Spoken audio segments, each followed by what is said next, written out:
हमारे देश के होम मिनिस्टर को, हमारे देश के प्राइम मिनिस्टर को, हमारे देश के इवन दिल्ली के कमिश्नर को ये मालूम होना चाहिए कि दिल्ली में कौन कौन से लोग कागजात के साथ हैं और कितने लोग बिना कागजात के हैं। तो जो बिना कागजात के लोग पिछले 40 साल से, पिछले 30 साल से, पिछले 20 साल से और पिछले 10 साल से परेशान थे, उनके लिए बहुत ही खुशी की खबर है कि उनको ये बताया गया है कि हम आपका हाथ थामने के लिए तैयार हैं और आपकी शराफत की ज़िंदगी को हिंदुस्तान के पासपोर्ट के हवाले से एक सच्चाई का सर्टिफिकेट देने को तैयार है। मुझे लगता है इसमें किसी को आपत्ति नहीं होनी चाहिए। वो किसी भी मकतब फ़िक्र का हो सकता है, वो सताया हुआ है। हम शिया समुदाय मानते हैं, देखिए मज़लूम है, चाहे वो किसी संप्रदाय का हो और किसी स्टेट का हो और किसी पंथ का हो। देखिए, आप अच्छी तरह से जानते हैं, चाहे वो हिंदुस्तान का मामला हो, नेपाल का मामला हो, बांग्लादेश का मामला हो, इवन पाकिस्तान का मामला हो, इवन ईरान का मामला हो,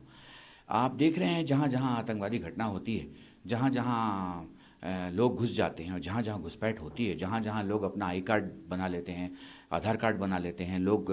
जाली पासपोर्ट भी बना लेते हैं, वहाँ ये होता है कि वहाँ की अमनीयत में खलल पड़ता है, वहाँ की सिक्योरिटी को प्रॉब्लम होती है, वहाँ के अमन को थ्रेट होता है। तो उससे बचने का एक ही उपाय है कि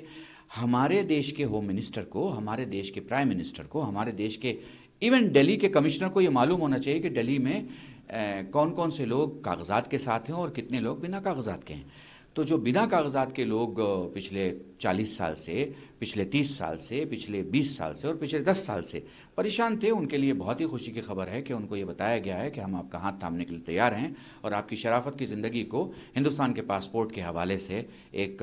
सच्चाई का सर्टिफिकेट देने को तैयार है। मुझे लगता है इसमें किसी को आपत्ति नहीं होनी चाहिए। वो किसी भी मकतब फ़िक्र का हो सकता है, वो सताया हुआ है। हम शिया समुदाय मानते हैं, देखिए मज़लूम है, चाहे वो किसी संप्रदाय का हो और किसी स्टेट का हो और किसी पंथ का हो। जैसे मैं बिहारी हूँ, मैं मानता हूँ कि बिहारी को अगर महाराष्ट्र में मारा जा रहा है तो वो भी गलत है, और आसाम में मारा जा रहा है तो वो भी गलत है, और केरला में मारा जा रहा है तो वो भी गलत है। मैं कोई स्पेशल कर्नाटका का मुखालिफ या महाराष्ट्र का मुखालिफ नहीं हो जाऊँगा, मैं तो अपने बिहारी की बात करूँगा। बिल्कुल इसी तरीके से अगर प्रधानमंत्री ने, होम मिनिस्टर ने, फॉरेन मिनिस्ट्री ने मिल के उन लोगों को जिनके पास कागजात नहीं हैं और उसकी वजह से हम धोखे में हो सकते थे, तो उन्हें कागजात देने की बात की है। मुझे लगता है कि ये बहुत अच्छा कदम है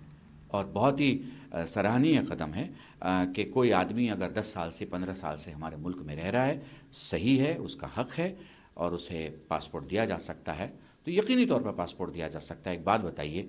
जब लोग दुनिया के दूसरे मुल्कों में $1 मिलियन देके पासपोर्ट ले सकते हैं, जब दुनिया के दूसरे मुल्कों में चंद खित्ता ज़मीन का ख़रीद के पासपोर्ट ले सकते हैं, जब दुनिया के दूसरे मुल्कों में इन्वेस्टमेंट दिखा के पासपोर्ट ले सकते हैं, तो हमारे मुल्क में अगर कोई 20 साल की ज़िंदगी गुजार रहा है और उसके पूर्वजों का नाता हमारी ज़मीन से, हमारी मिट्टी से, हमारी तहज़ीब से है, तो उसे कागज़ क्यों नहीं मिलना चाहिए।